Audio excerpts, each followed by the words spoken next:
Jovan Buha! Buha! Yo, I'm Jovan Buha, NBA reporter for Buha's Block, and welcome to another live show. Is the audio working? Yes, it is. All right, we are back for round two, really round three in the last 24 hours with yesterday's Wi-Fi issues. Now we had the mic issues here, and I just tried to record an ad read and it was having issues with the mic, so I thought I fixed it, but apparently not. But we are back now. Shout out to everybody. Shout out to Jeremy. I want to make sure I am shouting you out. Yesterday, remember, he said he is the biggest fan of the show. So I want to give Jeremy a big shout out. Noting the crispy fade. Yes, I got a haircut last night. All right. Shout out to everybody in the chat. Shout out to the late night gang. Let's get into it. So I'm open to whatever questions you guys have. I have no agenda today. I wrote down in the title NBA Cup matchup with the Spurs. I would love to get into that matchup if you guys have any questions about it. Of note, Victor Wembanyama will not be returning, which is a huge blow for the Spurs. I think it dramatically alters that matchup. They have still been a top 7 offense without Wemby, but they have been a bottom 10 defense. And I think if they get into a shootout with the Lakers, maybe they could keep it close, but realistically, the Lakers just have better offensive weapons. Then Marcus Smart is supposed to be back tomorrow. He said today at practice that he's going to give it a shot. He was not on the injury report that the Lakers released a few hours ago. So Marcus Smart, I would assume on some sort of minutes restriction, but Marcus Smart will almost certainly be back tomorrow. And then we have a lot to touch on with the Rich Paul situation and his new podcast, Game Over on The Ringer, and some of the things he said yesterday about the Lakers and LeBron and just a lot of things that he got into. But outside of that, let's get into the questions here. And one, Angelo Torres says I was number one in his Spotify rap. So that he's bringing the receipts here of how much he listens to me. I appreciate it. One thing, and I don't remember the person's name who just mentioned this. It might have been like Maheen in the last video. I am going to start going a little differently with the super chats because I know for some of you, you really hate the trade questions and they drive you crazy because we're not yet in trade season. And sometimes it is repeat questions with the same players or same trade frameworks. So moving forward, I want to test out something here in terms of trying to, I will still answer the trade super chats, but I will hold them to closer to the end of the show and then go through. So answer the non-trade super chats first. And then for those who want to hear my trade analysis and want to keep listening, then I will close the show going through the trade questions. But I know some of you do not like the trade questions, and that is a turnoff during the Q&A. So I do want to respect that and yet still respect the people who are spending their money for me to answer these questions. So trying to balance it, because again, I know for some people really don't like the trade questions. So trying to figure that out. With all that said, Jay Spares is the first one. How realistic is a trade for Wemby? Unfortunately for the Lakers, not very realistic. Lath asks, how should the Lakers address the lack of bench scoring? I think an increase in consistency from Jake LaRavia and Gabe Vincent would be a nice starting point where both of those guys are capable of hitting multiple shots and dropping double figures on any given night. I think Jake LaRavia more so than Gabe, but we have seen it at various points this season. Again, more so with Jake. I think that is the starting point. I do think in general, the Lakers offense is, it's not like these guys are getting a lot of opportunity and not really converting. So I do think there is a clear concentration with the starting group. First and foremost, Luka, not far behind him, Austin, not far behind him, LeBron.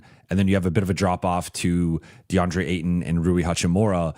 But this to me is another part of the argument to change the starting group and move Rui to the bench, because I think if Rui was getting the same amount of shots and the same quality of shots just in a bench role, he could be averaging 13, 14, 15 off the bench, bringing some offensive pop off of the bench and just balancing out some of the bench groups a little bit. Whereas if you're putting in Marcus for Rui, you are having a giant increase defensively, and then offensively, you're not really taking a step back because the other four guys are so good and so dominant together, with the bread and butter being the Luka Ayton pick and roll. So that's one way. Of course, they can make a trade to bolster the bench. I would still put that like lower. I mean, first and foremost, like a starting level, fifth starter, 3-and-D type guy. The second guy, honestly, might even just be like another bench defender, depending on JJ's confidence with Adu and Vando, like longer term. And then I would say you get into like okay, could they maybe add a bench scorer? But I think based on the Lakers' limited resources in terms of having a few expirings, 1 first-round pick, 1 second-round pick, multiple pick swaps, like I think it would be a mistake to allocate those assets in the form of fixing the bench scoring, because realistically, Malik Monk has been a name that people have thrown around. But if you go out and trade for Malik Monk, he is not going to close games for you. Like, there is a ceiling to Malik Monk's role on this team where, yes, for the 24 minutes a game Malik Monk is out there, he can be a high-level secondary playmaker and scorer next to Austin, next to Luka, next to LeBron. But when it comes to playoff time, when you're in a 7-game series against OKC, when you're in a 7-game series against Denver, when you're in a 7-game series against Houston, Malik Monk's role is going to be marginalized.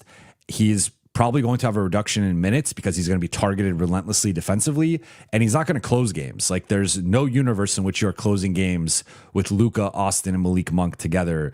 That is just far too problematic defensively. So, and Malik Monk is just, I think he's a popular bench name of like, could he make sense for the Lakers? But most of the bench scoring types, that there are very few guys who actually are positive bench scorers who are also positive defenders or even, above average defenders. I think Sadiq Bey is an interesting name. So Sadiq Bey, if you can, we've talked about like the Herb Jones and maybe trying to get Sadiq Bey within that.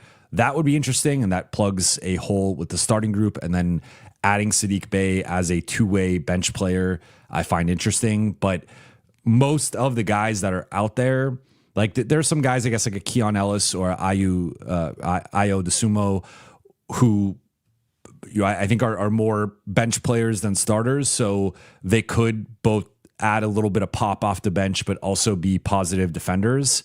And those names are interesting, but for the most part, I think it would be a mistake to just go and get like some type of bench scorer, because I'm of the belief anyone the Lakers add, I think they cannot add another negative defender into the rotation. The rotation already has too many negative defenders when you look at like comparing them to the top teams in the NBA. They're already playing combinations that wouldn't OKC is trotting out multiple all defense guys together.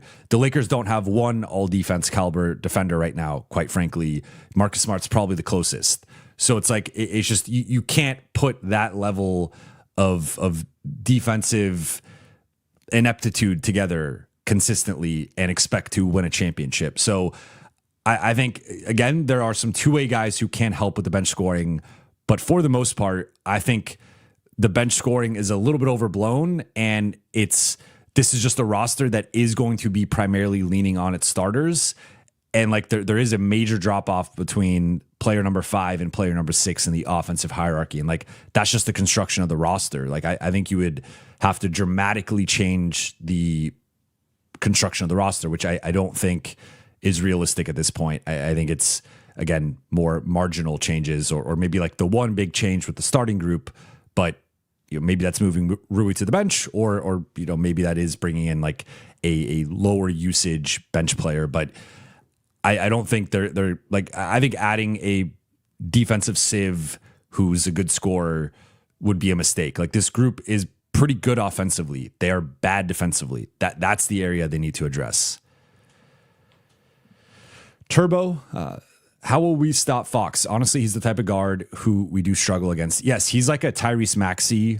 I would say he's a better passer than Tyrese Maxey. Tyrese Maxey right now is playing at an incredible level, maybe even first team All-NBA level. But I think it's going to be similar where Fox will have his possessions. He just blows by Austin. I assume Austin will get the primary assignment against him, and he's going to cook Austin. He's cooked him before, going back to the Sacramento days. Now, Austin has had some solid performances against him. So, maybe Austin is able to hold his own, but I think it's going to have to be a collective effort. I think with no Wemby, it is clearly a Fox game. It is clearly a Fox game plan for both the Lakers and the Spurs. Lakers trying to stop him, Spurs trying to get him going. But he's going to, I assume, have a pretty big game. It's just like, does he have the 35-12 game, or does he have like the 28-7 game? And that gap there of the 7 points and the 5 or 6 assists, whatever, that is the difference probably in San Antonio winning versus San Antonio losing. So I think it's going to look a lot more like the Lakers' second half effort against Philadelphia for them to have a shot to slow him down. If it's the first half and they're playing off of him in pick and roll, they are botching the communication on some of the off-ball stuff, Fox will get going, and Fox has been a Lakers killer for the last few years. So, like, he is someone that they have to key in on, and I think, again, if they could keep him to, like, a relatively good but not great game, they win, unless, like, the Spurs just hit 23s and a bunch of other guys go off. But realistically, I think Fox will be the bellwether, and I do expect him to have a good game. I do expect him to put up numbers, but if they can keep him in relative check and force a higher turnover night or maybe a more inefficient night, that's how the Lakers beat the Spurs. All right, we're getting into it. Truth Setter, I hope I'm not butchering that. Thank you for the super chat. Thoughts on Rich Paul's comments today? Does he reflect LeBron's thoughts as well?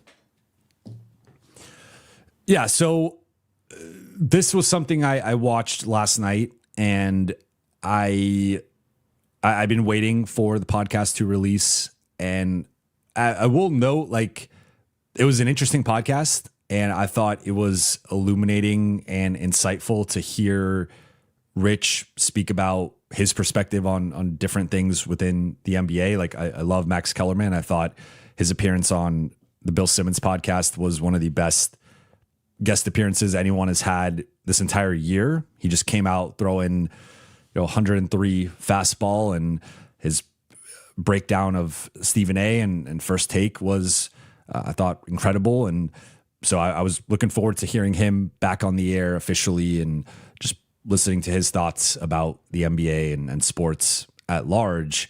With Rich Paul, I think the situation is really interesting because I would say I was not surprised by a majority of the comments. Those are things that in the reporting I've done with Shams and Sam Amick through the years and in dealing with Clutch, like, we've heard some of these things behind the scenes and we've reported on some of these things behind the scenes, and I'm not commenting on anything other than what he said publicly. So, I can now say that some of these things that he has said are things I had heard in terms of, them wanting to maybe get certain guys to LA and just their thoughts on the culture there and the organization and whatnot.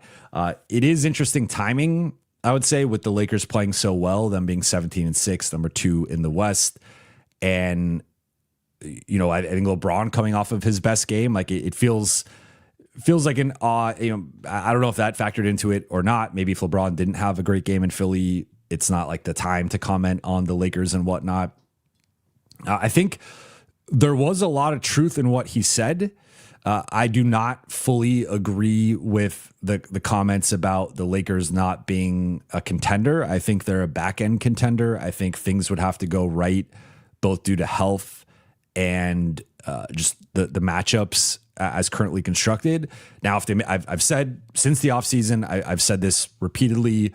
I think with the right move, the Lakers are right there with a shot to represent the West. Now, OKC has been even better than anticipated and might just be a historic season where they go 74-8, win the title, go 16-2 in the playoffs, and it's just one of the best seasons of all time. And there's nothing the Lakers or the Nuggets or the Rockets could do about it. But I don't fully agree with the notion that the Lakers are not contenders as currently constructed. Like, especially if LeBron returns to form and returns to being the player he was last year, or even the player he was just against Philly, that I think elevates both the Lakers' floor and ceiling this season and gets them into a certain conversation. But to that point, this has been the way that they have largely operated over the last few years in terms of wanting LA to constantly upgrade the roster.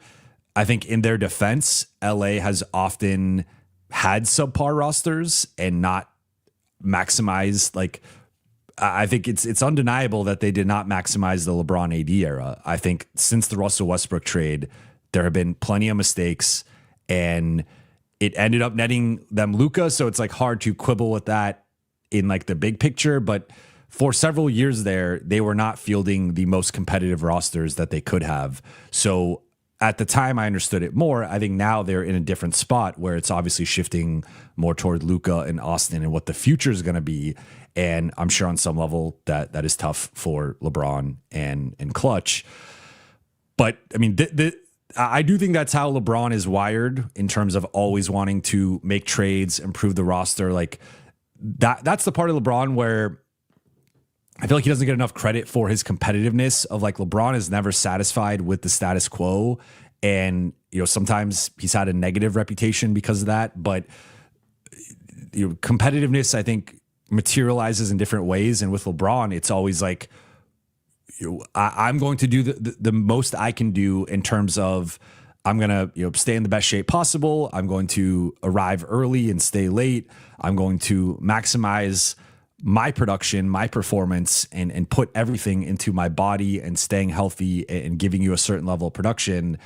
You need to match that as an organization by trading the picks, by spending the money, by investing in the infrastructure, and you need to maximize your potential as an organization. And I think that's what LeBron has tried to demand from the Lakers at times. And I think it has been a bit of a mixed bag, so to speak. In terms of, I mean, there's so many comments, so I'm trying to like remember everything and sort of filter through everything. I think the big one, of course, was him saying the Lakers are not contenders, which I don't fully agree with, but I do agree with that they are not on OKC's level, and I still think even Denver and Houston I would currently put ahead of the Lakers.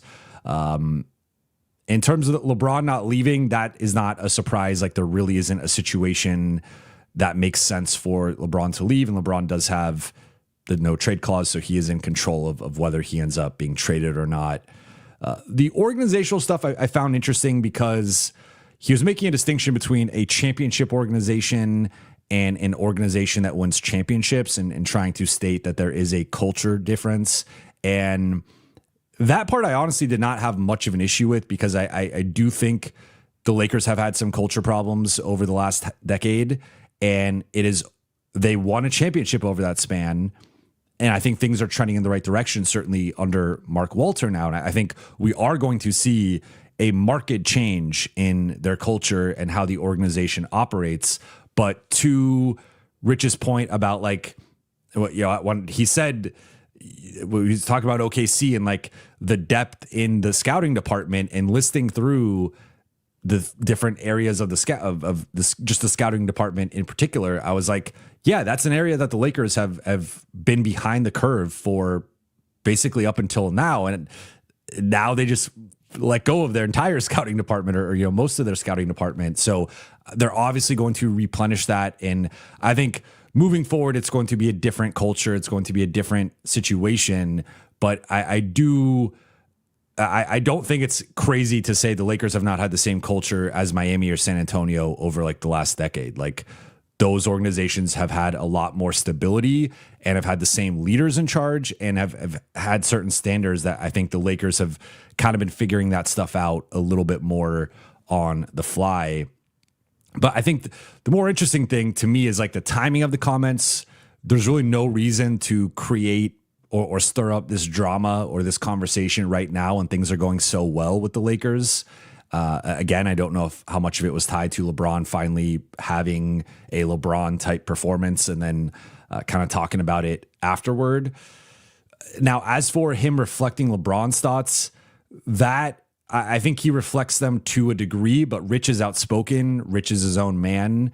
And I think those are Rich's thoughts. Where those two intertwine, I think the primary thing is just the incessant need to improve the roster, improve the situation. That is how, like, LeBron is F them picks. Going back a couple years, remember when he was praising the Rams GM and it was Presti and like a couple, like LeBron has been on, you guys need to trade these picks, and the Lakers have not done it. And that has been a bit of a tension point between the two sides.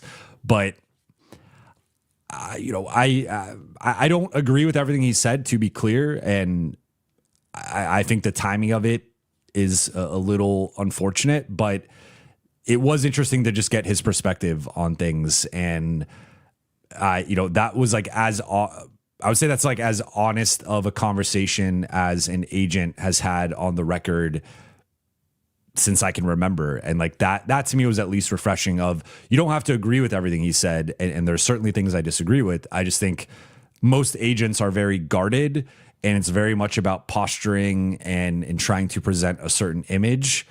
And of course that's like factoring into some of his answers or some of his, the way he's framing things. But I genuinely believe that most of the things he said were true, because I've been hearing a lot of these things behind the scenes from that side or from the Lakers side. So again, I'm only commenting on things that have been said publicly, but I feel like, that he confirmed a lot of things I'd already heard or been aware of behind the scenes, and hearing that, again, going on the record with some of these things, I found fascinating. But what, like, the long-term fallout, I assume, I've only had brief conversations. I'm going to assume that the Lakers don't love this.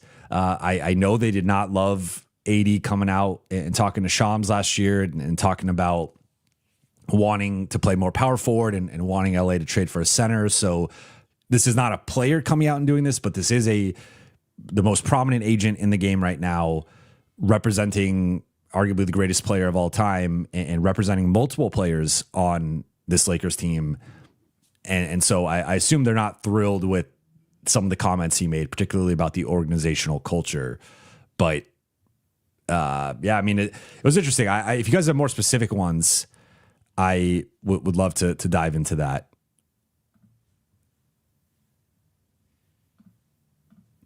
Ryan, thank you for the super chat. I feel bad for Kobe Price. Ayton is so hard on him. Yeah, Kobe's my guy. I need to have him back on the show very soon. But yeah, DeAndre Ayton has been on a roll with his availabilities post game and at practices, and you just never know what's going to come out of his mouth. And Kobe does tend to bear the brunt of it. I feel like a little bit lately, Dan Wojcicki as well. But yeah, Kobe and DeAndre have a unique relationship, and it is funny in part due to the size discrepancy where Kobe, I'm not going to out Kobe's height, but he is short, we'll say. He's a short king. And DeAndre Ayton's obviously, 7 foot, 7'1". So that added element to the dynamic is entertaining. And Kobe's probably listening right now. So shout out to Kobe. Sarah, thank you for the super chat. If Lakers got a win over OKC or Denver, does that move the needle for media taking them seriously? Also, are Luka's MVP chances cooked? Yes, I think I think more so OKC than Denver, because remember, LA beat Denver last year, and I think that did move the needle for them in that conversation at the time. But Denver, I think it would help for Denver to be at full strength or closer to full strength, because I think that the natural follow-up would be if they don't have Christian Brown or they don't have Aaron Gordon, they have no shot at defending the Lakers. So like I think they need those two players in particular for it to be close to an even battle. Like, if you told me the Lakers are playing the Nuggets without those two guys, I probably would pick LA in like 5. So I don't think it's like Jokic will put up monster numbers. Murray will probably have a big series, but otherwise they just don't have the horses, in my opinion, without 2 of their 5 starters. And in particular, like their two best defensive starters by a wide margin. But I think OKC, if LA can beat OKC on Saturday, that to me does change the conversation around them. I think people would start putting them, because like a lot of people are still not putting them in the Houston-Denver tier. And I've seen people put them behind Minnesota. I've seen people put them behind San Antonio. So beating San Antonio and then beating OKC throughout the rest of the week, that to me, now with San Antonio, no Wemby, so people will probably use that against them. But yeah, I think beating one of those two teams, or both, would clearly move the needle in terms of people taking them seriously. I don't think Luka's MVP chances are cooked. I do think that, as I said last night, that right now, just in NBA circles, the consensus top two is just Jokic and Shea, and I think it's going to be hard for Luka to overcome that. But I think if Denver falls into the 4-5 game, like longer term, the 4-5 matchup, and let's say Denver wins like 50-52 games and the Lakers win 58-60, and there's like that big of a gap between the two, I think it's going to be hard for people to put Luka over Jokic. I think right now the Lakers and Nuggets are functionally tied in the standings, and the Lakers have the tiebreaker. I mean, they are tied in the standings. The Lakers have the tiebreaker because of the division. The Nuggets are, unfortunately for them, in the same division as the Thunder, so they're never going to win that division. But I think right now a big difference is, I think a real thing that would help Luka's MVP case is having a better net rating and point differential, and that's not on Luka because the Lakers have been really dominant when Luka's been on the floor. But right now, LA's gap in point differential and net rating is something that is brought up a lot when talking about them as a contender. And I think that's largely on the defensive side, where they are a bottom 10 defense right now. But like them having some more blowout wins, some more convincing wins, I think would help Luka and also help people take them more seriously. But I just think for Luka, it's unfortunate right now that he is playing against two guys who are his peers, but especially in Shea's case, are going to be putting up like historic win totals that, I mean, if the Thunder win 74 games, it's almost regardless of what Jokic or Luka do, it's probably going to Shea. So that, I mean, I think right now, if I was pegging it, I think Shea is like I wouldn't say like the clear favorite, but I would say it's clearly in the lead right now up to this point in the season. And I think it's going to be tough for Jokic. I think that, his numbers just have to continue to be his career best, and they probably have to be the 2 seed. For Luka, they probably have to be the 2 seed. So I think there's kind of a 2 seed battle between the Lakers and Nuggets that might determine who's like the biggest challenger to Shea. But assuming that OKC wins 70 plus games, I don't know if anybody overtakes Shea. Nala, thank you for the super chat. In the playoffs, we need to have a stretch 5 option or go small to match up with the Spurs to get Wemby out of the paint. Do you agree? And if so, who to target? This is technically this is kind of a trade question, but it is also a matchup question. So I will answer that now. It would help. I wonder if longer term we do see a little bit more small ball with LeBron or Rui at the 5 as we saw last season. It's been a look that JJ has refrained from, largely due to the play of DeAndre Ayton and Jackson Hayes, and LA just having better, center play, even Maxi Kleber with some of his positive stretches here. So I guess Kleber's maybe a guy that if he can, he's now dealing with a back situation, some back soreness. If he can be healthy for the rest of the season and potentially play his way back into the rotation, like he is an option. I think the real option, it might just be like LeBron. Maybe it's a lineup of LeBron, Rui, Luka, Austin, Marcus, and you're going with 5 of your top 6 guys, or maybe you find a way to put Jake LaRavia in there, and that is like a small switchable look. The defense is going to be a concern, particularly the defensive rebounding and the interior defense, but to your point, like I think you could get away with playing DeAndre Ayton. I thought he played well against Wemby in that first matchup. The key is probably going with LeBron or Rui or Marcus Smart, but probably a bigger player on Wemby and fronting him and sort of doing the Wemby / Jokic defensive game plan that the Lakers have done now against Denver and against San Antonio, of being really physical, being really aggressive with fronting and sandwiching that player, and then swarming him and just making him physically uncomfortable when he does get the ball. So I think the Lakers can probably stay big and get away with it. Like ideally you can play any type of style, and the Lakers don't really have this stretch five or like small ball look as currently constructed. And then if you get into like, you could maybe throw out a Thero or a Vando, but then once you get into some of the shooting and offense limitation concerns with those two guys, that negates some of the benefits to going smaller, right? Like if you're going smaller, you want to be faster and you want to be able to shoot and space the floor. If you're playing a non-shooter, that does complicate that a little bit. But there's no stretch five that comes to mind immediately in terms of a guy. Like Sadiq Bey is kind of interesting, where he's not a five, obviously, but if we're thinking about different small ball looks, I think Sadiq Bey could fit into a smaller look. But there's no, off the top of my head and looking at the market, I don't see a clear player who would check this box. And again, I think the Lakers have multiple boxes, or at least 1 to 2 boxes to check before adding anybody else, and it has to be adding 1 to 2 more high-level defenders into the primary rotation. Miguel, thank you for the super chat. Kind of Lakers related because I hope they get him, but where do you view Quentin Grimes' trade value? Do you believe Philly has no leverage in trade talks?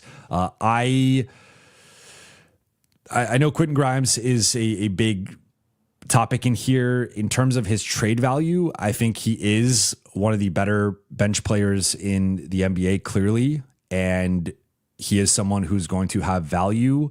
Now, I disagree with the notion that I'm not saying you are saying this, obviously, but I disagree with the notion that Philly has no leverage in trade talks, because Philly has been, I think all things considered, probably better than expected. Right now, they are 6th in the East, and they are right there.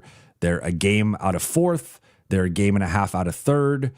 So they're in the mix for a top 6 spot in the East. And there's no, like, from a pure practicality and, pragmatic perspective, it does make sense to trade Quentin Grimes and get something back for him rather than losing him for nothing. At the same time, if, I know a popular one has been like Gabe Vincent and Dalton Connect or something like that, and maybe like a second. If that's really the best offer that's out there, I think you are doing your team a disservice to execute that type of deal and to sell relatively low on your player and get like Gabe, who's going to be expiring. You probably won't keep him long term. You already have Maxey and Edgecombe, and it just doesn't really make sense to keep Gabe. Dalton, I think it's still TBD on like what his ultimate potential is going to be. And then you're getting a second from the Lakers, which like isn't going to be very valuable in the future. So I think if you want to even entertain the notion that they don't have much leverage, like the ultimate leverage is just walking away. Like I don't think they have to trade him. It would be nice to trade him. And again, it's probably the smart thing to do.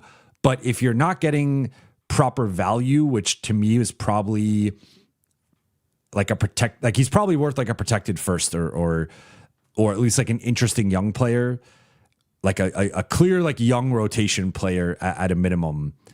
That is like what I'd be looking for in return. If you're not getting one of those two things, I just think you stand pat, you ride it out with him, and maybe you can re-sign him next season or next summer and figure things out. And maybe he just leaves, but like, I don't think getting a 2nd round pick from the Lakers and Dalton Connect is worth, like, because you will take a clear step back this season. Like Quentin Grimes is often closing for them. They have a lot of success with the Edgecombe, Maxey, Grimes 3-man trio. So I think giving up on that and basically pulling the plug on you having any competitive shot in the playoffs to get Dalton Connect and a 2nd round pick doesn't make any sense to me. So, and that's just like the Lakers example of this. But even with some, I'm sure other fan bases have their ideal trades for Grimes. It's just like, if you're not blowing Philly away, and it doesn't even have to be as like max value, but if you're not giving them a competitive offer for Quentin Grimes, they don't have to trade him. Like, again, it's probably not ideal to not trade him, but they don't have to. And they definitely don't have to sell low on something that's probably not really worth it. Chuck Dengler, aka Fang Charlie. Shout out to Charlie. I actually do think in this case, Braun and Luka will both want roster changes. Luka and Braun are smart enough to know what they need. And in this case, both their needs align. They both want a chip.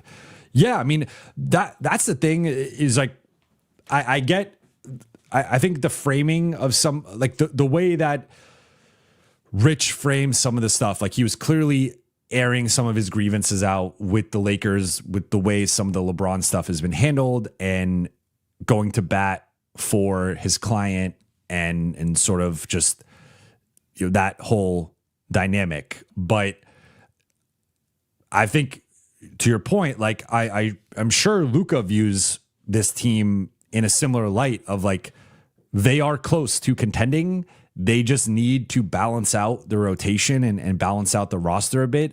And if they can add a high level, starting level defender, or ideally two-way player, that can vault the Lakers into a different stratosphere, into a different conversation. So it is going to be something to watch. And again, with some of the Herb Jones buzz that there's been out there, that's a name that I just think about, like, if the Lakers are playing the Thunder in the conference finals and you have Herb Jones starting on Shea, and you probably have Ayton on Hartenstein,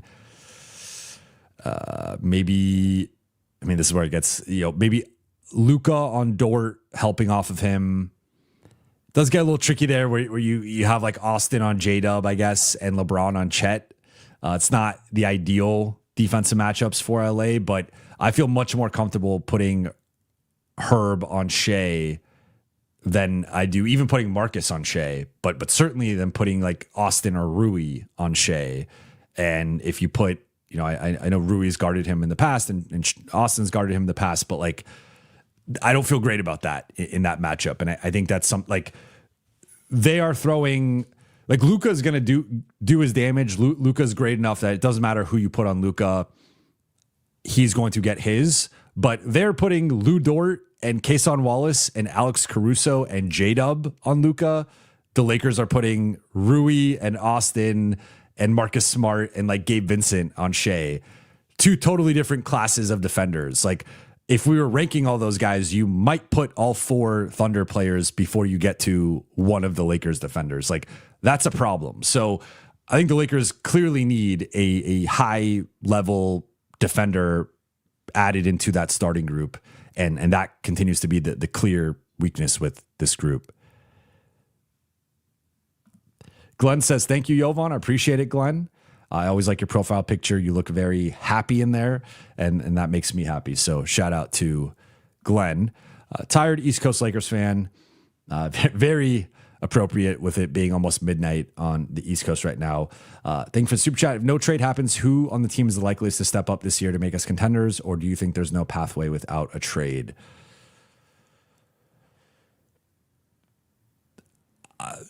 So I think the Lakers are contenders as constructed. I just think the pathway to a true championship is pretty narrow with their current level of defense.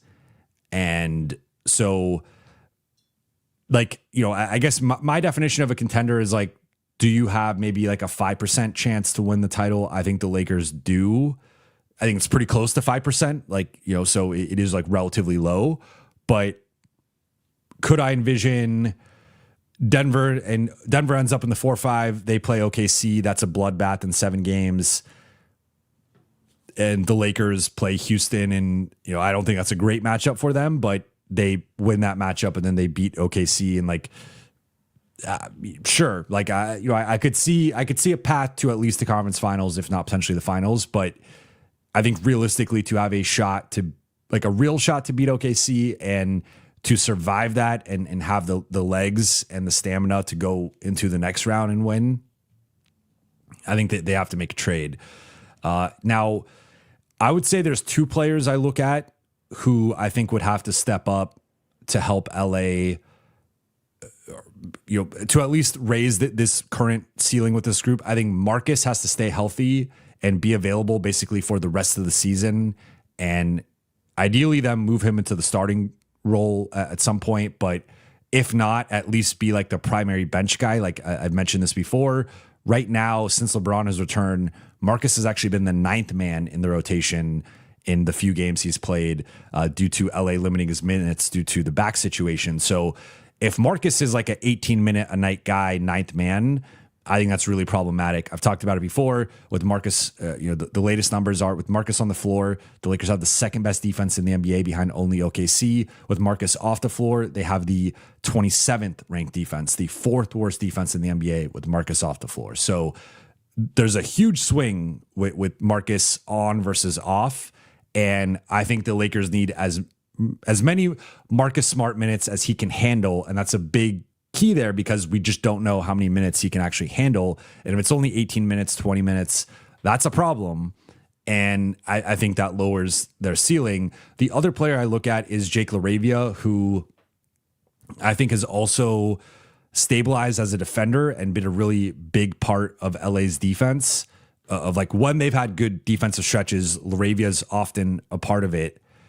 But the issue right now has been his offense and his shooting and his reliability on that end. And he goes through these stretches where he doesn't shoot the ball well and or he's a bit passive and isn't as involved in the offense as he should be. So if Jake can start to be a more reliable shooter and offensive contributor on a nightly basis, I think, because I think right now that's limiting his ceiling within JJ's rotation. So if Jake can have a little bit of a larger role and Marcus can stay healthy and have a larger role now that LeBron is back, those are two swing guys that I think with Marcus's overall defense and on-off impact and then Jake's potential two-way play, those are guys who I think at least raise LA's floor and give them a higher defensive floor and I guess ceiling as well. But like those are two relatively big ifs right now because Marcus has not been able to stay healthy. He's continuing to deal with his back stuff. And then Jake has not been able to reliably contribute offensively. He's gone through just, kind of a up and down season offensively. I think defensively he's been really solid to good most nights, but the offensive end has been obviously, he's left a lot on the table seemingly. So I don't want to say there's no pathway because I can see a pathway. It's probably, they got to get like the horseshoe luck that the Indiana Pacers had last year, for example, right? Where like the teams they're facing are maybe banged up or underperforming or imploding or whatever. And like you could kind of see it. But if they make the right trade, I think, for that 5th guy and ideally keep Rui as like your best bench scorer, I think they can get in that mix. And Chrissy, excuse me. Thank you for the super chat. Agree with much of what Rich said, but wrong time to say it. I think it's methodical with trade season coming, though. What trades would make Rich's ideal roster? I can't think of any athletic wings at all. Well, one thing he said that you guys know I'm going to disagree with was like the implication that Austin should come off the bench. And I made this point before, but my issue with the Ginobili comparison or whatever was like, there was real competition to cause Ginobili to come off the bench. Like one, there was the staggering with him and Parker. I think first and foremost of just like those guys. Now they closed plenty of games together and they played plenty of stretches together, but there still was like a one basketball kind of dynamic there where it was like, okay, let's have Tony run the offense, then Manu will come in and vice versa. But as I've talked about, like the perimeter guys that they had that they could afford to have Manu come off the bench for were like Bruce Brown, perennial defensive player of the year, all defense guy, one of the best perimeter defenders in the NBA and sort of ahead of his time as like a 3-and-D guy. Then Danny Green, who really was the poster boy of the 3-and-D movement. And like, if we're kind of taking all the 3-and-D players at their peak, Danny Green is in the conversation for like best 3-and-D player ever, I think. Especially kind of like looking at like the last 15 years when that sort of role or player archetype became in vogue. Peak Danny Green was like, people were talking about him winning Finals MVP in 2013. Like that's kind of lost in history because the Spurs ended up blowing that series to the Heat and losing Game 6 and Game 7. But had the Spurs won that series, Danny Green was going to get votes for Finals MVP. I don't know if he would have won it. I would assume it probably would have been Duncan or Parker or Kawhi. But Danny Green was in the mix to potentially win Finals MVP in 2013 before they ended up losing. So point being, the caliber of and then that's before we even mentioned Kawhi, who was coming into his own later in Manu's career. But during like and they also had Michael Finley, who was a former All-Star, and like the bulk of Manu's career coming off the bench, he's coming off the bench for like high level 3-and-D players who are balancing out the roster around Tim and Tony and often kind of applauding starting center post Robinson. So that's like, again, I made this, if the Lakers had Herb Jones and Dylan Brooks or like Herb Jones and Andrew Wiggins, and you really wanted to say, hey, like staggering Austin and Luka, like I wouldn't agree with that, but I would at least be able to like entertain that thought and think about like what would that rotation look like. But when you're talking about benching Austin for Rui or for Jake LaRavia or even for Marcus Smart, I just think there's such a gap in talent and production and skill and just not two-way play overall that I just can't get behind that notion of moving Austin to the bench. But in terms of, I don't know who would make his, I think it's just a talent thing of he wants more talent on the roster. And that's been a thing for years. Jay Spares, thank you for the super chat. Simmons was weirdly positive about LA today, but brutal about Big Three's rating when they're all on the floor. Can they make it work? Stats are ugly. So the Lakers are right now minus 8.9 points per 100 possessions when the Big Three are on the floor together. You swap out any one of the three and look at any two-man combination, whether it is Luka and Austin, Luka and LeBron, LeBron and Austin, the Lakers net rating jumps up to plus 13.9. So that's a huge swing of basically they are getting slaughtered like a lottery team when the Big Three are on the floor together, and they are crushing at like near OKC levels when two of the three are on the floor together.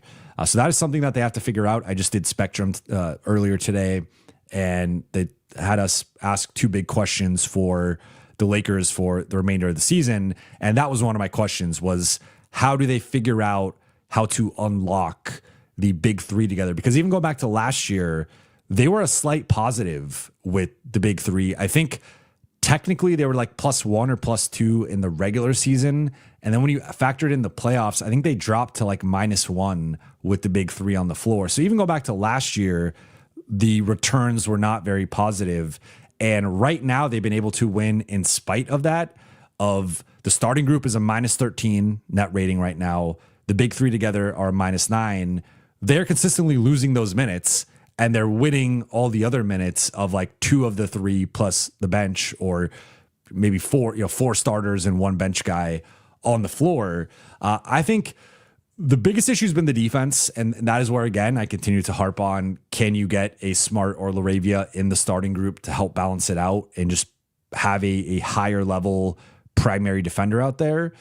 That doesn't seem to be the way that this is trending. It seems to be like it's going to be Rui for the foreseeable future. So it is what it is. I think that group, they have been underperforming offensively. I think that will regress to the mean and they will be a better offense, but it still might be like pretty close to neutral or maybe like a slight positive, just because I don't think they're ever going to have a good defense with that 5-man combination. Like it's just, I mean, we're seeing it large. And the crazy thing with some of their early numbers so far is like, yes, it's a small sample size, so we have to acknowledge that, but they've largely played lottery and like average to below average teams over most of the stretch. Like, they played Philly right now is 6th in the East, but that is the East.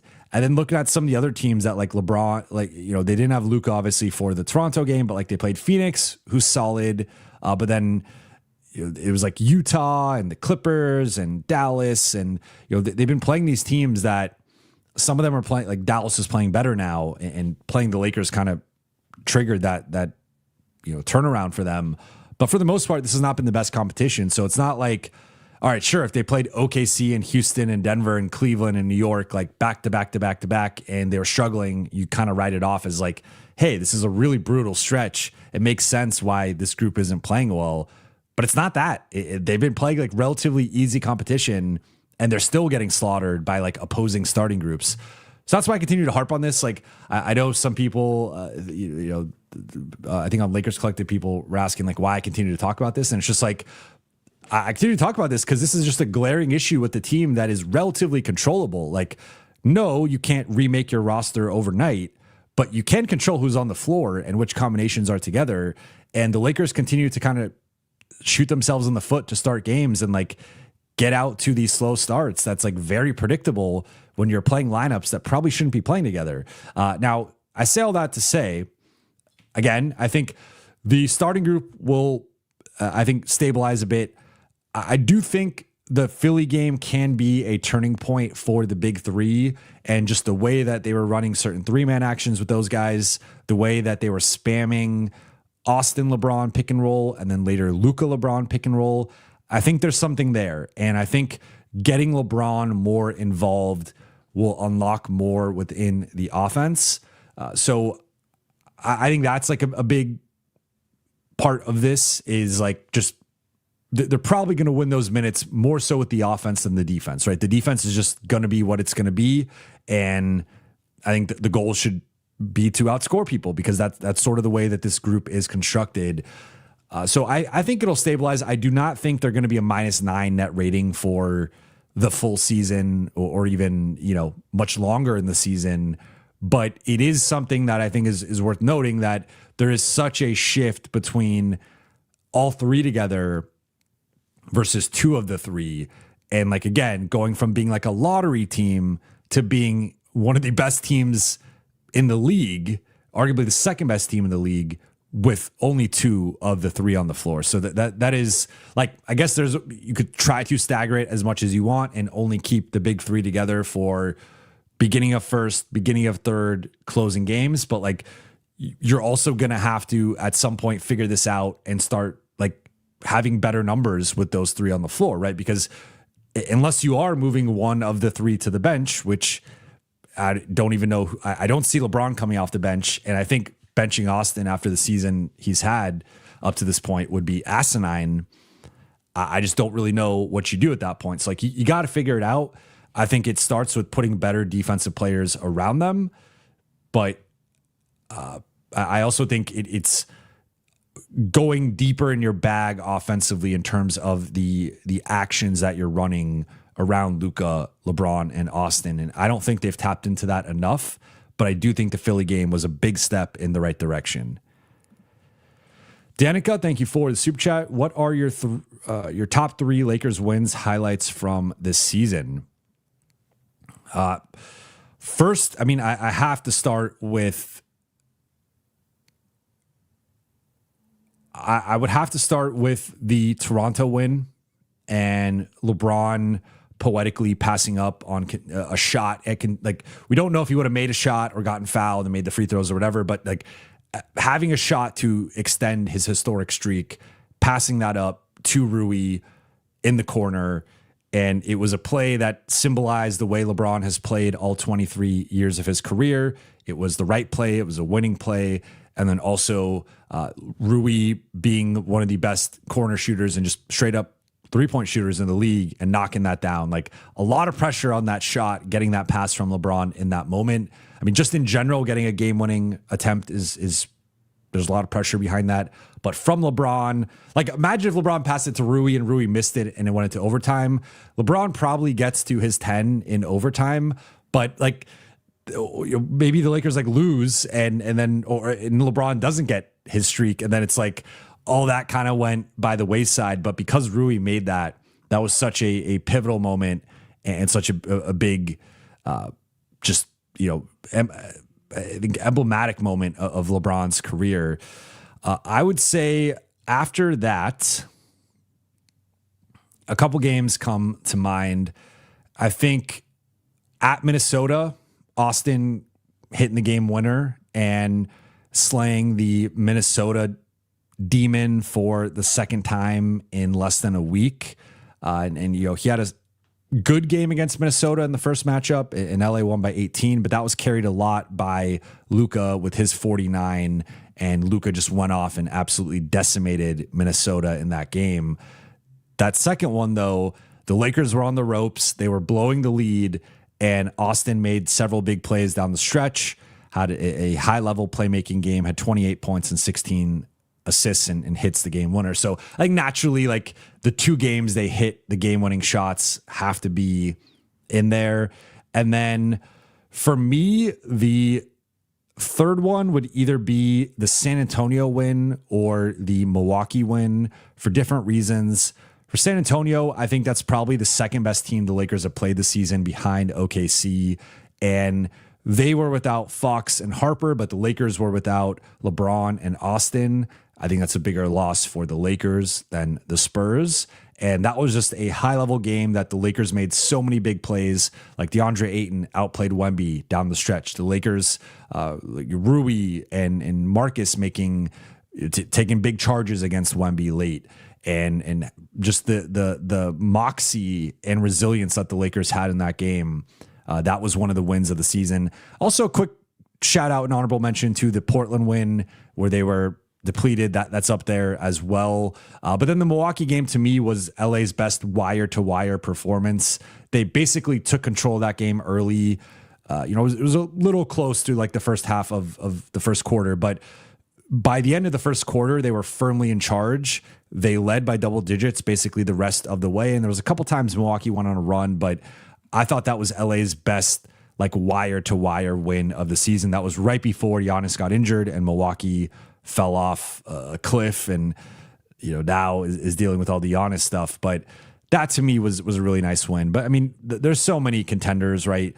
I thought the Clippers win with the second half performance, the Philly win with the way they closed the fourth, earlier in the season, the Minnesota win, the aforementioned, like the first Minnesota win, the Memphis comeback, the Miami win.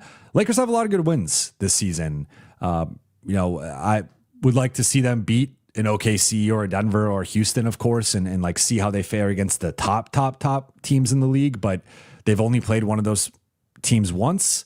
Didn't go as planned, but they might have another shot to play them on Saturday. So, I would say for me, in rough order, it's probably at Toronto, at Minnesota, then at Milwaukee, but with real honorable mentions to the San Antonio and Portland wins as well. Jackson, how would LBJ on Shea matchup look like in the playoffs? I don't think it's interesting. I don't think LeBron currently has the physical, the lateral quickness, I'll say, to match up with Shea and his shiftiness. Doesn't mean he can't get back there. One thing I noted over the offseason is LeBron statistically, but I forget the sample size, I think it's like over the past 3 years, has actually been a top 5 ISO defender. And that's been, I think sometimes with LeBron, it's okay. He doesn't get back in transition, or he doesn't rotate out to the corner shooter, or he doesn't rotate as the low man. He doesn't box out. Like some of these things can be effort things that are very obvious on film. But when LeBron is like directly challenged, LeBron often rises to the occasion and is a good one-on-one defender. And again, we're talking about like old LeBron, not younger LeBron when he was a defensive player of the year runner-up and made all defense a bunch of years. But like older LeBron with some of the physical limitations he's had, he's still been an elite ISO defender statistically in terms of points per possession allowed directly in those one-on-one matchups. Now, Shea right now is, I would say like it's between Shea and Luka I would lean Luka, but Shea deserves a real nod and consideration for this distinction of like being just the best straight up one-on-one player in the NBA in terms of creating separation, generating high percentage looks for themselves or their teammates. Like, I think it's between Shea and Luka. I would lean Luka, but I think Shea is making that a real conversation. Like Luka's, of course, a better pass. Like, I think there's a clear gap between them in terms of the passing, but and even the efficiency right now, like Luka's 2-point shooting has been incredible, but I just think Shea is at a level right now where I would hope the Lakers have better options than putting a 41-year-old LeBron on Shea. If that is their best option, then try it. I'd rather see LeBron on like J-Dub or Chet, and can he leverage his strength in those matchups? That to me is more reasonable, but I think Shea is just too quick and too shifty and too slithery with his footwork and his ball handling and either attacking one-on-one or out of pick and rolls. I just think that's too much of a challenge for LeBron at this stage. But I think LeBron can be effective against Chet or J-Dub potentially. James, thank you for a super chat. Clutch have beef with AMR through shade at AR again. I don't think so. It was really interesting. It was interesting to see that sort of a shot lobbed at Austin in terms of he should come off the bench or that would be like the ideal cultural thing, when at the same time LeBron is coming out with a mind the game pod talking up Austin and how great Austin is. And, to my knowledge, that they've had nothing but a great relationship through the years. And even the agents know each other in terms of like they've known Rich since before they even started the agency. So I don't think there's any real beef. There was some shade thrown, and I think of note there have been some trade pushes from the Clutch side with the DeJounte Murray and De'Aaron Fox, who are both Clutch clients. And a big sticking point from the Lakers side was not including Austin in those trades. So I assume that didn't go over well with the Clutch side, but I don't think there's any real beef, but certainly, I mean, there could be some brewing, I guess, after that, maybe a little bit. Braden, thank you for the super chat. Hey, Brate, did you watch the Bill Simmons, John Cena pod? I have not actually watched that yet. I watch most of what Bill Simmons does, but I'm not. Look, we talked about the wrestling last night a little bit on the show, and or you guys talked about it. I was crashing out over my internet, but so I'm not like the biggest wrestling fan, or even I would say like a casual wrestling fan. However, I am aware. What's funny is my relationship with wrestling has been more with wrestlers in other media, like The Rock and John Cena and Dave Bautista in their acting and in their movies, and knowing them as former wrestlers, but then connecting with them or liking them through their roles that they've played. So really like John Cena as an actor. I think he's hilarious. And I think he's really developed as an actor, and looking at where he was at, like 5 years ago, 10 years ago to where he's at now, it's just night and day in terms of his performance and his growth. But I've not watched it yet, but I do plan on watching it.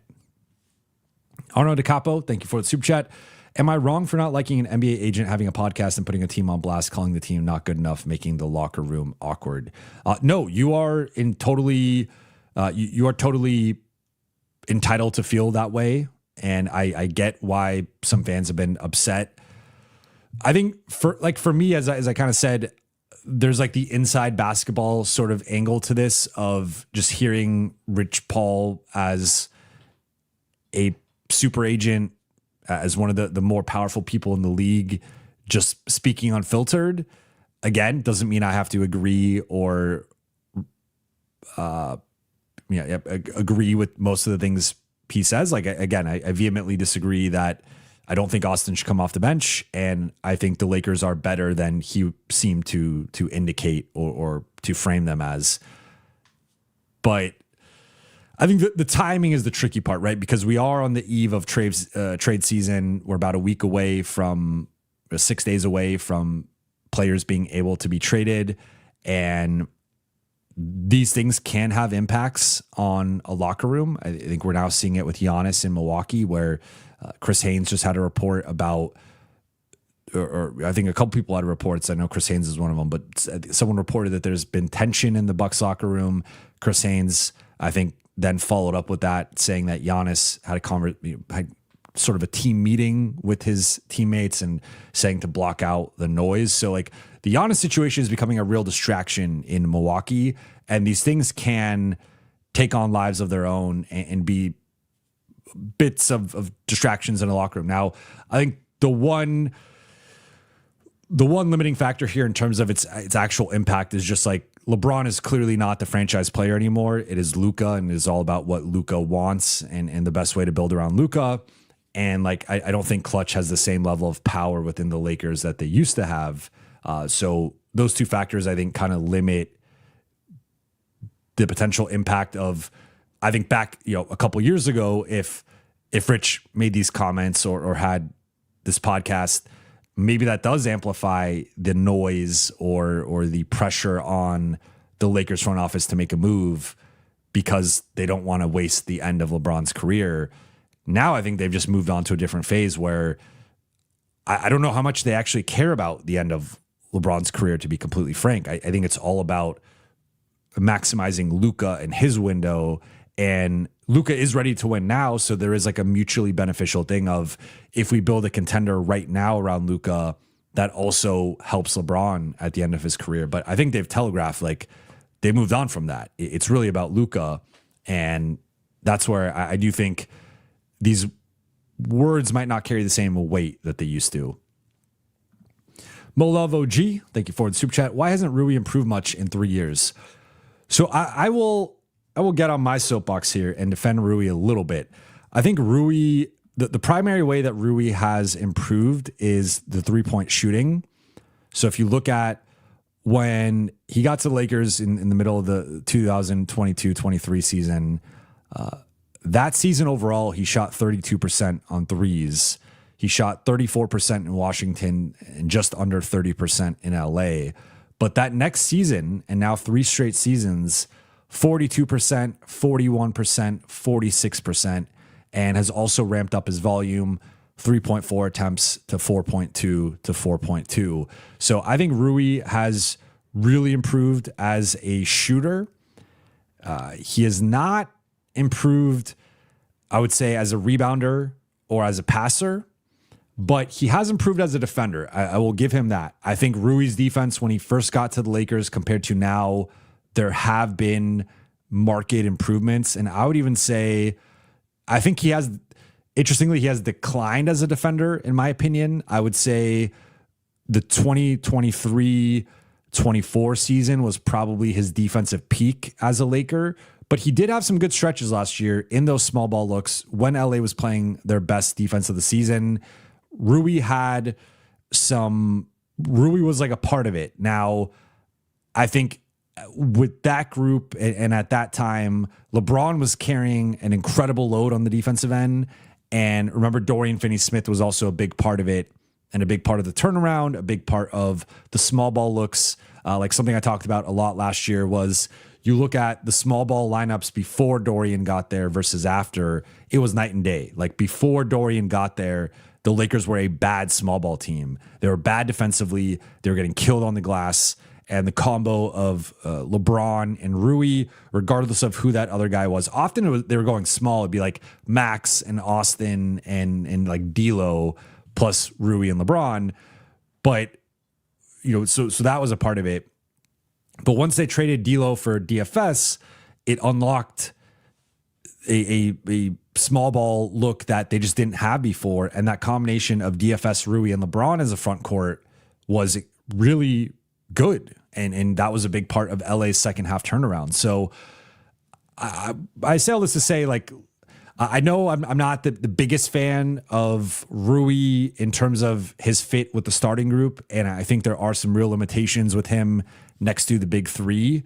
And just like that group or that trio is so great offensively and so relatively limited defensively that they need an ace defender with that other perimeter guy. And that's just not Rui. But Rui is a good player. Rui is a useful player. He is one of the best shooters in the NBA. And I think he has really improved in that regard over the last 3 years. I think there's been some defensive improvement. Now, to your point, like the ball handling, the passing, the rebounding, the overall processing and decision-making, I think that part's gotten better, but not quite to the level you'd want. So there still are some relatively big holes in his game that I just don't think he's ever going to address or improve on. So that's where like I'm not disagreeing with you per se. I just think we do have to look at like Rui has become a much better shooter in LA. He did have like, I guess the year before he left Washington, he shot 45% on 3 attempts per game. So like he was an inconsistent shooter to start his career. He went 29%, 33%, 45%.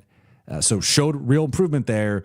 Then that next year dropped back down to 32%, a huge decline, and then has propped back up. So he has been 40+% in 4 of the past 5 years. Like the shooting is stable. It is what it is. But I think the last area for Rui, honestly, if no player's perfect, so I don't even necessarily want to hold the ball handling and passing and the rebounding. I do hold a little bit against him. But I think that the last level of like the processing and decision making has just not quite clicked. And I think he makes too many mental errors overall that like he's got the physical gifts to be a better and more consistent player, and he's just not. But I don't want to sell him short. Like he has improved as a shooter and as a defender, and that for those who say I don't like Rui, I hope hopefully you're listening to this side of me defending him as well. Nala, thank you for the super chat. Given our heliocentric play style and relying on all shot creation from 3 players, do you think we have the conditioning to handle OKC's pressure in the playoffs? You are throwing the heat here, Nala. It's a fair question because I will note that I think the Lakers they don't use them as much as maybe they could or should, but they do have some real weapons in Marcus, Gabe, and Jake in terms of being like secondary or like tertiary ball handlers. Like I don't think you don't want any of those guys to be your primary ball handler, but Marcus has shown an ability to play make, right? Like Marcus, when he's not taking pull-up threes or step-back threes, like he can attack a closeout, he can make a floater, or he could hit somebody with a lob or a dump-off pass, or he could drive and kick. Like Marcus has some real playmaking chops. He's averaged 4+ assists for most of his career. He has a certain level, a certain baseline of ball handling and passing. Gabe is, trends far more on like the looking for his own shot than looking like he'll swing the ball occasionally, but he is more of a shooter / scorer. But Gabe also has a certain, like he was a primary ball handler for Miami during a finals run, and I don't think has been the same player offensively or anywhere close to that. But Gabe does have a certain level of chops with that. And then you also have Jake, who I think in his best moments has shown an ability to thrive as a secondary creator / playmaker. But to your point, I think in the playoffs, it will be funneled primarily through Luka. I'm not quite sure on the hierarchy beyond that. I think Austin will still be featured, and then LeBron to a lesser extent. But it is a little predictable in terms of how they run the offense. And OKC does have the luxury of pressuring them with their full court pressure and also their zone and just throwing different looks at the Lakers and sort of knowing what they're trying to run. So that's where having those other guys can help. Cause it's even, this is one of the few ways you could argue for Marcus over Rui offensively, but like in terms of attacking a weak side closeout or a weak side zone, as long as Marcus isn't shooting or taking a bad shot, in terms of like actually driving the closeout and like making a decision on the fly, I have more confidence in Marcus than Rui. I have more confidence in Jake. I have more confidence in Gabe. Like those guys have, again, shown a certain ability to dribble and pass and read the game at a certain level, where again, you don't want them running the offense. You don't want to funnel the offense through them. But if they are benefiting and if they are connecting pieces within the offense, that I think works just fine. So I think the key for the Lakers is mixing in some more of that and finding ways to play to the strengths of some of their other players, because this group has a plethora of passing. Like, I think we've seen it, especially earlier in the season, like the Lakers' superpower, outside of just having, I think, the three best offensive player combination in the league, is they have a bunch of high level basketball IQ, like passing, connecting types, and that's just really difficult to defend. Then you add in the size, and I think the way to attack OKC is going to be with Luka and with LeBron in the post and attacking mismatches.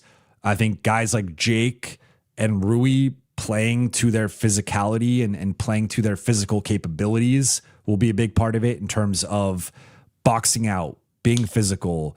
If you're cutting, like, hit somebody. If you're setting a screen, hit somebody. Like, do that consistently. And like, the Lakers do have some physical advantages over OKC. OKC is faster. They're more athletic. They have the reps, and like, they are sort of this like organism that can shapeshift and function in a bunch of different ways. But if you want to say like there's one potential weakness or one shortcoming with OKC, it's that I think putting Hartenstein and Dort and J-Dub to the side, most of their remaining rotation is on the lighter side in terms of being like skinny and they get by more on speed. When you look at a Wallace, when you look at a Shea, when you look at an Aaron Wiggins, AJ Mitchell, like Mitchell's a little stocky, I guess, for his size. And I think Caruso obviously can scale up, and we saw what he did against Jokic in Game 7. But I think that's like one way to attack them is in the post and with the Lakers collective.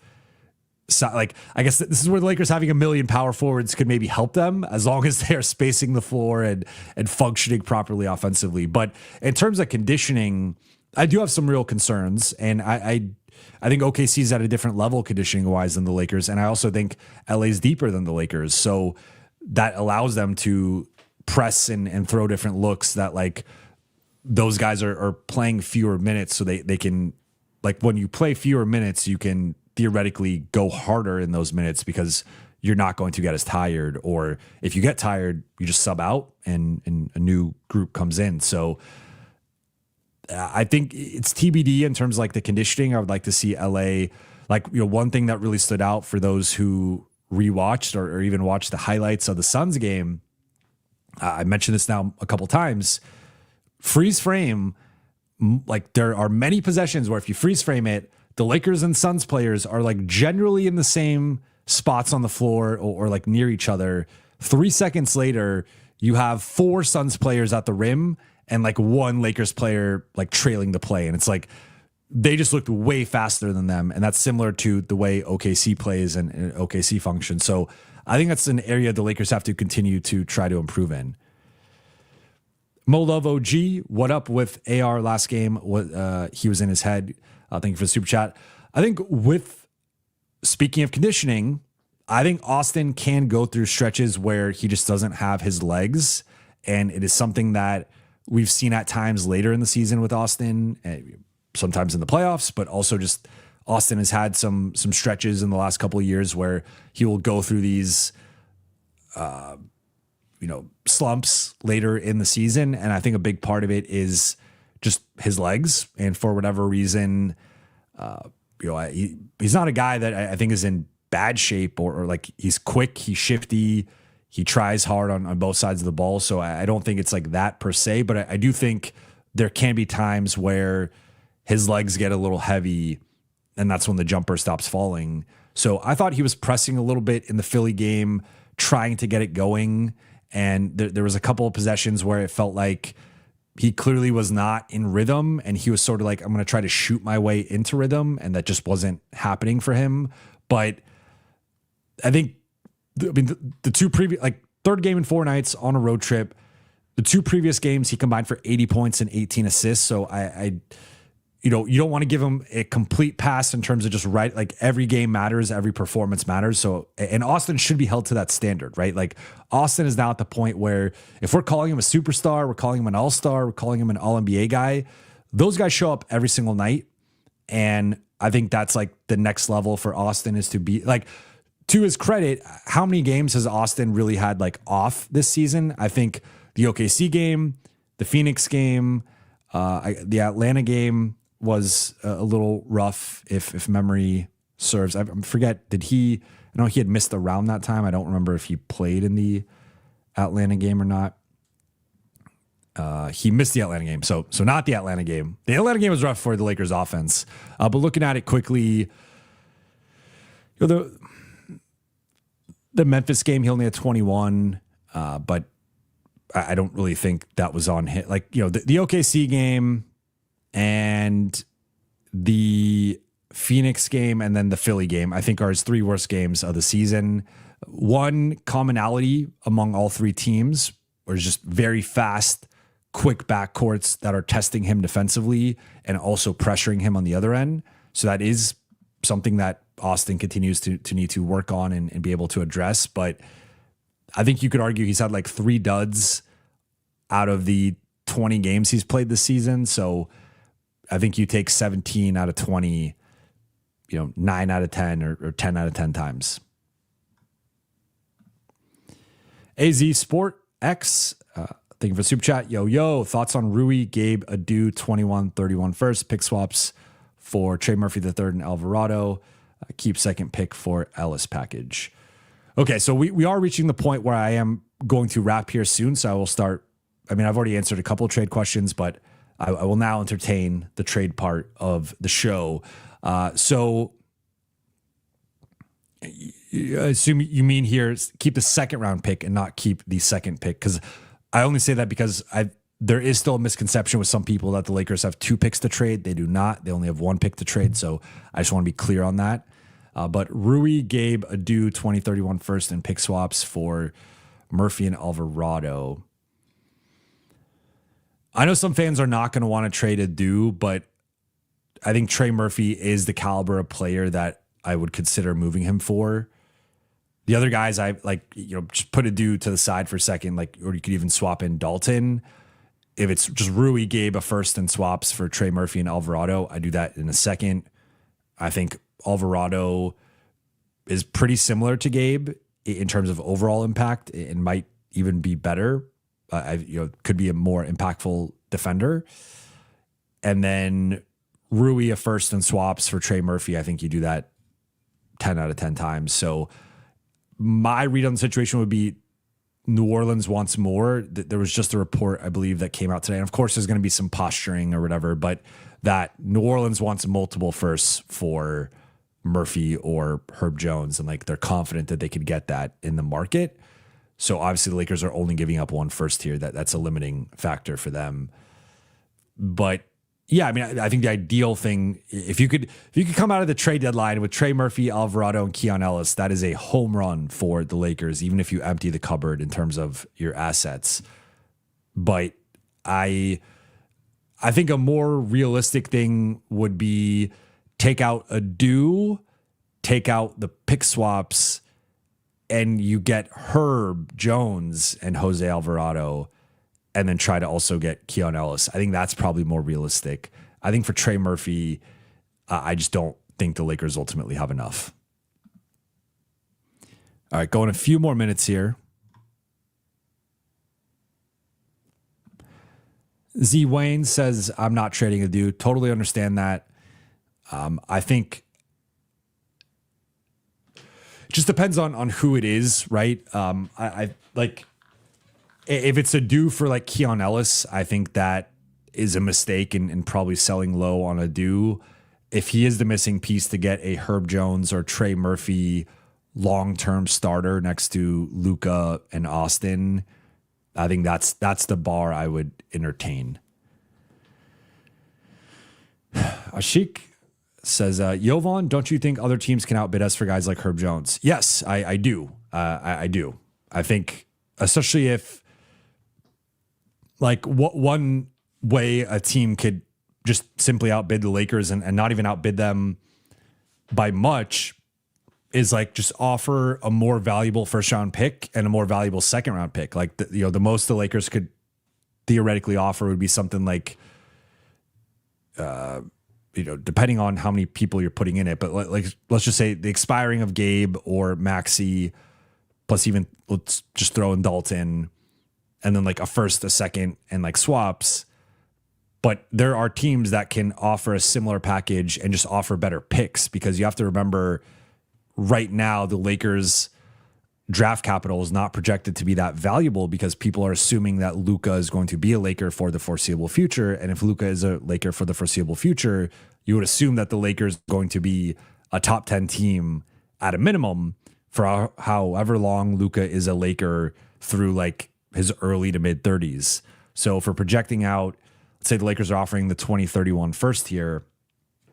It's like, okay, well, 5 years from now, Luka is going to be what, 31? I would bet on the Lakers being a top 10 team. So you are flipping Herb Jones, who's a real hit for New Orleans, especially with where he was drafted as a second round guy. You are flipping that for like the 26th pick in 2031. That feels a little low. So if I'm getting, let's just say hypothetically, this is not the best example because I don't even think this team, I don't know their cap their pick situation off the top of my head, but like, let's say a Phoenix wants to make this is just a hypothetical, but like Phoenix wants to make a move for Herb Jones. They're like, hey, we want to add one more wing piece. We have some dead salary in the form of like Nick Richards and like, a couple back end guys. Can we flip that for a Herb Jones? And we will give you our first round pick and our second round pick. It's like, who would you rather have the pick of in 2031 or 2030 or whenever the Suns pick would be? Would you rather have the Suns pick or would you rather have the Lakers pick? And that's where I think the Lakers are in a tricky spot. And it's like it's a good problem because it means the Lakers are set up well and they have Luka and people are bullish on their future. But the issue is there are very few teams. Okay, like I'd rather have the Lakers pick than the Thunder pick. Sure. I don't know what, Thunder could have won 6 titles in a row by that point. Maybe the Lakers pick than like the Spurs pick, because the Spurs with Wemby and Castle and Harper and maybe even Fox, like, we'll see where they're at in the early 2030s.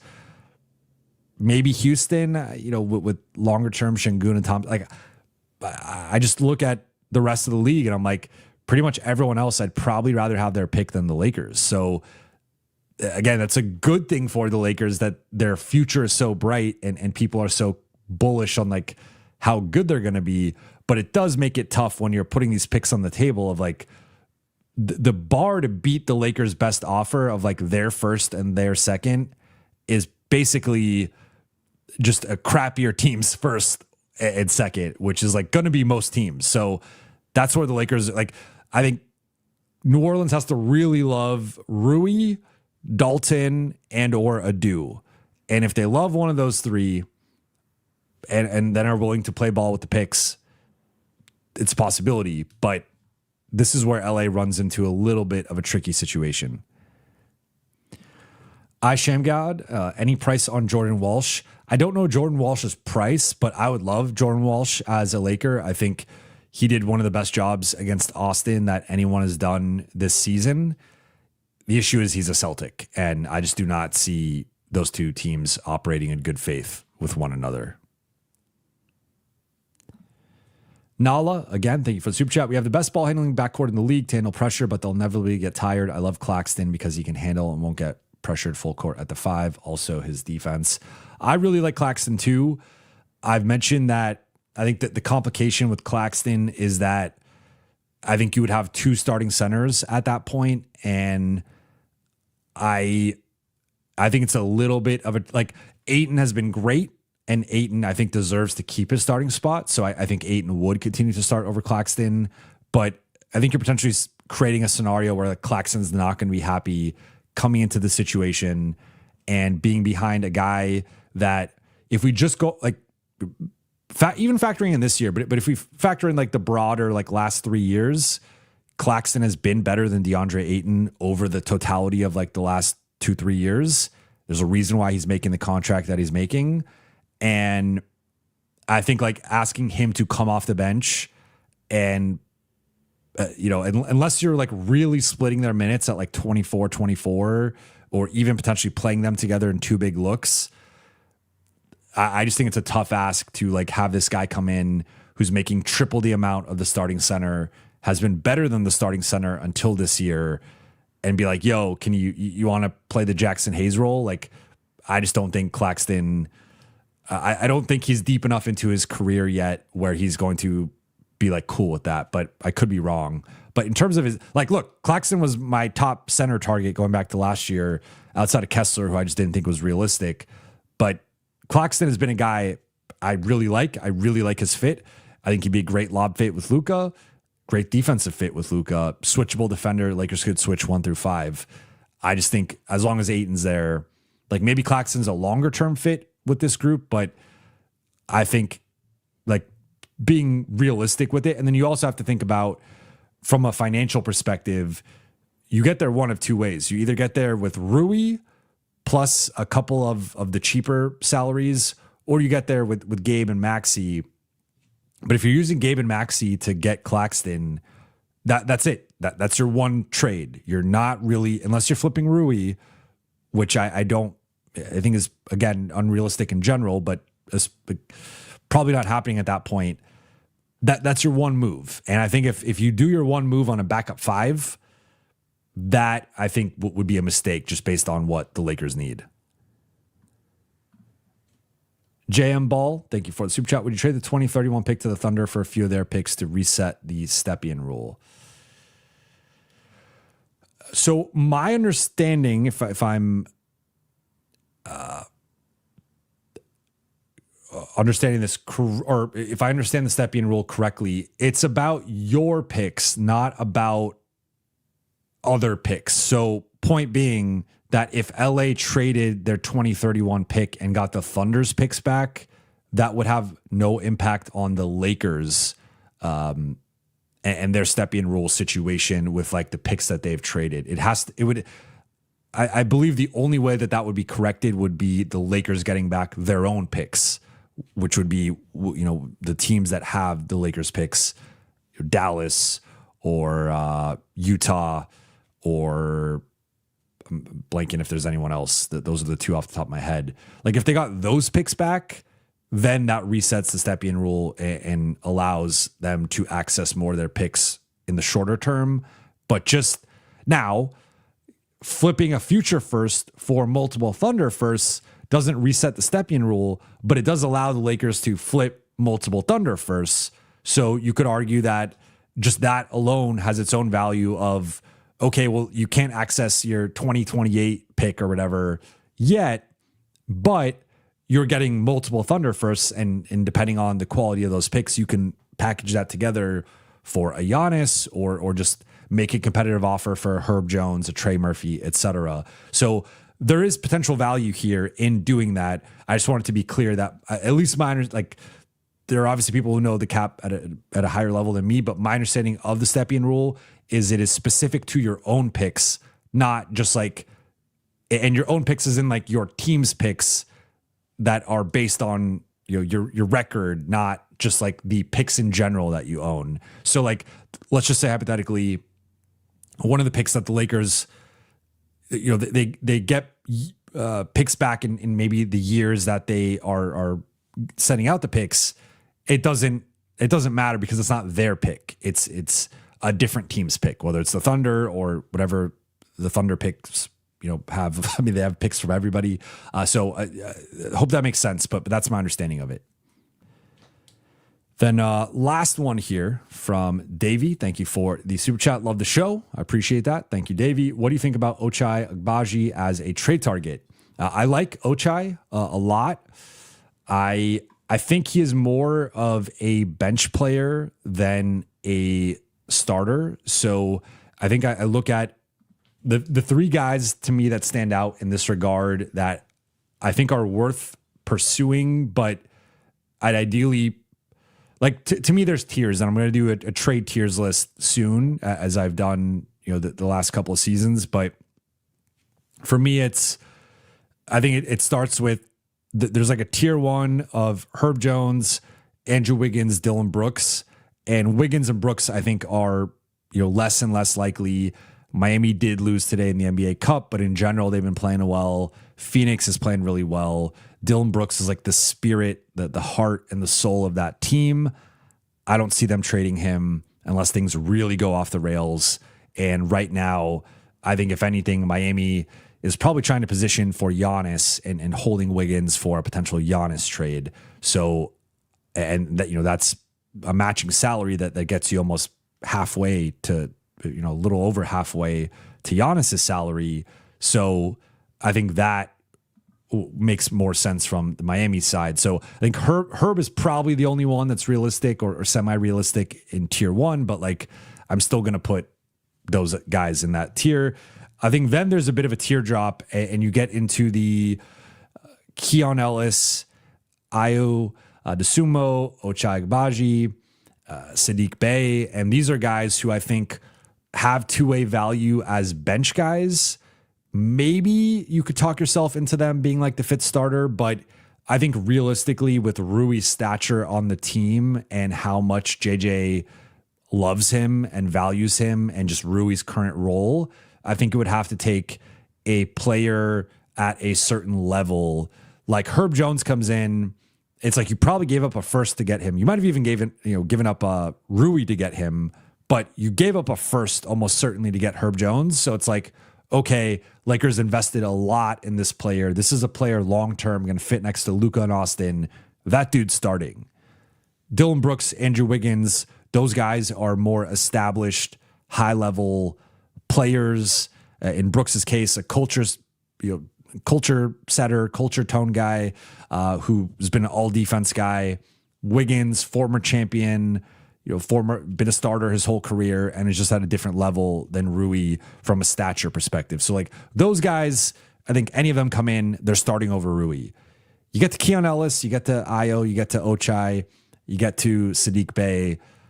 While I think you could make a credible argument in all four cases that they are better defenders than Rui and would better balance out the starting group, I just have a hard time seeing LA benching Rui for any of those guys. So that's like my tier two of the high level bench guys who still have value, who still improve LA's team and are worth trading for. It's just, I don't think they move the needle as like a fifth starter type, if that makes sense.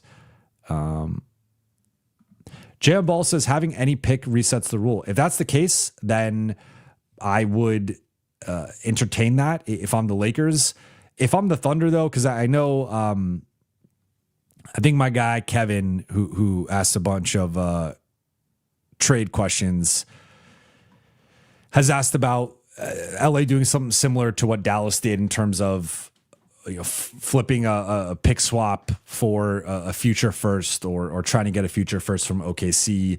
If I'm OKC, just out of principle, I am not trading with the Lakers. I'm not trading with Denver. I'm not trading with Houston. I'm not trading with San Antonio, and I'm not trading with Minnesota. I think anyone below that level, once you start getting to the Golden State, Phoenix, Portland, Memphis, okay, I don't love that, but I would consider that. But if I'm OKC, I have a monopoly on all these picks, and I'm not going to give the Lakers multiple picks for their first back, get the Lakers first, give them multiple picks, help them with the Stepien rule, and then also help them get a Herb Jones, help them get a Trey Murphy, help them get whoever, help them get Giannis. Like, imagine doing that, and then the Lakers go trade for Giannis.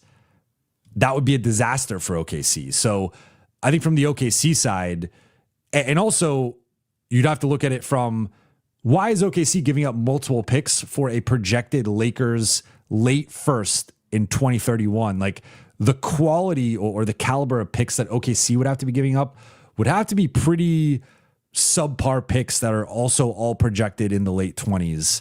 And even then, I would rather have the 3 projected late 20s picks that maybe there's a chance one of those situations goes awry or whatever, and you hit on something in the lottery or something, rather than one pick where you have just less variance, less of a chance of that pick hitting. So if I'm OKC, I do not trade with the Lakers. I don't trade with Denver, Houston, etc. I'm telling all those teams to, kick rocks, and I'm going to keep my picks. And if I'm trading, I'm ideally trading East, or I'm trading with the lottery teams in the West. I'm not trading with my competition, because that's how you lose. That's how you lose your corner, right? For thinking about like The Wire and how you move, it's like you can't give up your real estate. You can't give up your corner. So that's how I think OKC needs to approach it. But with all that said, I am going to wrap here. Appreciate you all for rocking with me.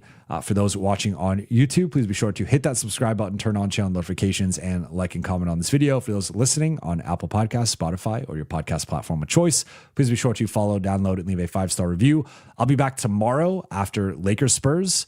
I will be there.